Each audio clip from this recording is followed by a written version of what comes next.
back in today, Marketplace Monday, man, everyone's favorite series. We're gonna have a nice, concise video today. We have a lot to cover in the marketplace with season 2 being here. And tomorrow, Tuesday, the first roster update investment video of season 2. You know, if you want to already be investing in guys like you should be, you know, everyone remembers. Friday, I hit the 5 million stub cap. So what happened to my 4 million stubs? Well, we're invested, man. So consider becoming a member, link down below, Discord down below as well. Coming soon. It looks like, what's that? That's going to be 2 days from when I'm recording, so that's going to be Tuesday. So tomorrow, the Architects program, London series program, we're going to get a pretty nice Bryce Harper card, I would imagine. So that'll be nice. Headliners pack features, I don't know, but it's going to be somebody that's pack walled. You know, you're going to have to break the bank to be getting that Headliners player. And then 614 season award shot number 2 and 2 new conquest maps. So in terms of content, I mean, the Architects program and the London series program is definitely going to be cool. The rest of that stuff, you know, same old, same old. If we go over to the packs, we can see there's definitely a couple guys that are in packs right now. These are the guys that are pack walled that I'm talking about, and they're expensive. The price is going to keep going down as they get, you know, phased out of the game. But Clark Schmidt, 60K. Teoscar Hernandez, 70K. These guys are the best cards right now in Season 2, and they're priced as such. Trey Turner, man, 100+ K. He's pretty good, though, I'm not going to lie. You know, go check out the video, man, where I bought every single Season 2 card and used them. Rode the World Series. It was nuts. Now, if we go check out the marketplace, first thing I wanted to cover, actually, is Season 1 stuff. So all of these Season 1 cards, you'll see really good margins. Don't be deceived. You know, you could do this as a method. You could come in here, you could flip, you could put in a buy order, and then look at the margins, man. You would come in here, and you would make a killing. You're making 5,000 stubs off of one flip. The only problem here is nobody is buying or selling 99 Yuri Perez. You know why? Nobody's wild carding him, man. If you check the completed order section on the app on all of these Season 1 cards, it's not great. You know, they're being bought or sold once every 10 minutes. So you're going to get undercut. It's going to be annoying. What you could do, you could still try it. I'm not going to say don't try it. You could definitely do this. You come in here and you put in one order. If you have 1 million stubs, come in here, one order on every single Season 1 guy. Because looking at them, almost all of them have good margins. This is an exception right here. But I mean, everyone else I'm seeing really, really good margins for the Season 1 guys.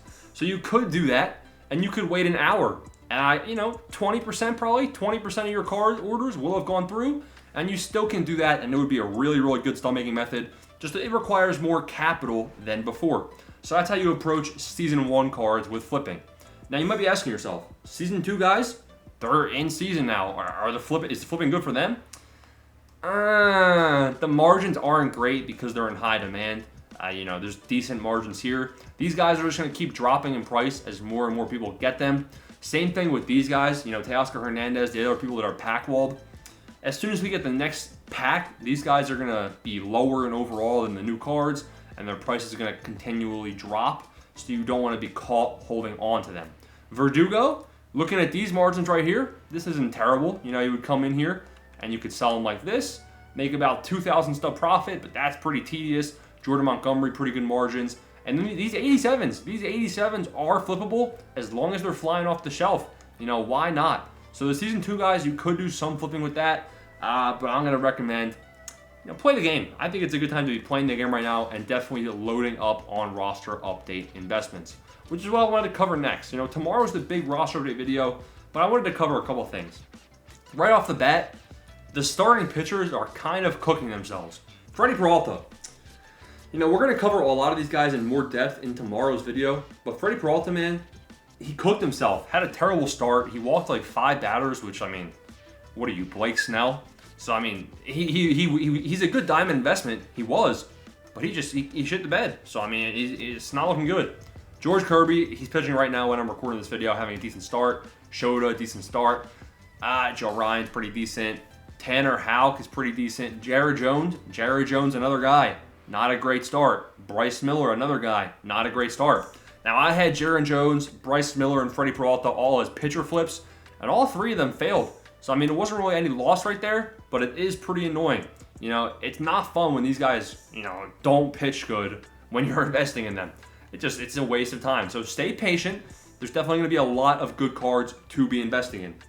What I would be doing is I would go check out the roster update tab where it tells you roster update, and then go find somebody that got a big boost from silver to gold, because those are going to be some pretty solid investments. Bryce Terang, he got a +3, so from a 78 to 81. He still has bronze hitting. His hitting stats are not good. You know, they're not good at all besides his clutch. And he's still hitting 400 in his last couple games. So, I mean, I only see room for improvement in a guy like that. Find the guys that got the big boost. Jack Flaherty, you know, but Flaherty can easily implode just like the other guys we were talking about. Max Fried is a kind of a pitcher flip. I'm not a big fan of Fried. Fernando Cruz, Mauricio Doban, not a big fan of. Trying to see if anyone. David Fry. Now, David Fry's hitting stats are already pretty high after this one roster update, so that's not great either. Alex Verdugo could be somebody where you potentially make some stubs on. You can see his power numbers went up. Maybe there's more room for improvement if he keeps hitting home runs. Jonah Heim got a minus. Griffin Jacks. You know, if Griffin Jacks got a huge boost, he can keep it rolling and potentially go higher.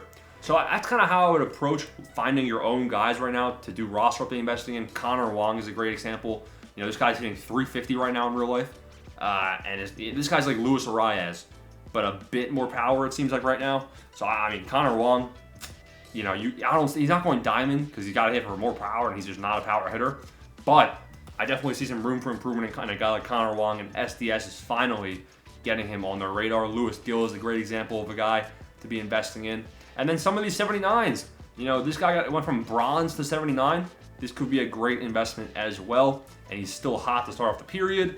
You know, Luke Weaver, I know nothing about this guy, but just looking at the +4 to 79, this seems like a pretty solid investment.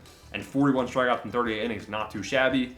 Colin Holderman, these stats are looking really good as well. As long as he can keep the walks down, he's looking to go gold too. So, I mean, that's kind of how you want to approach looking at roster update investing right now. Now, what else you want to be doing? You want to be doing team affinity, man.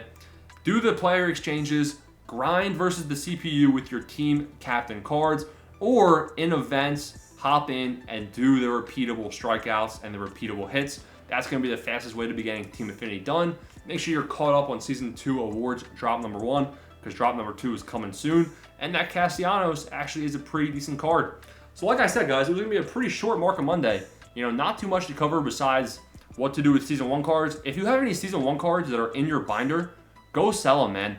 You know, you're never going to use them. So why are they there? You know, guys, I have guys. You know, let's go check. I got Ketel Marte. I'm trying to see. A lot of these guys are the team affinity cards they're all goated. But Ketel Marte is sellable. So I have, what is this? I have 70K right there just sitting in my inventory. Now, the reason I have him in my inventory is because Adley Rutschman is the wild card right now. He's on the chopping block. But make sure you guys clean your inventory out, any failed investments, or any Season 1 cards still in your inventory. Hope you guys enjoyed the video, man. That's Marketplace Monday. Nice, quick little video. Big roster update video coming tomorrow. Peace out. Thanks for watching.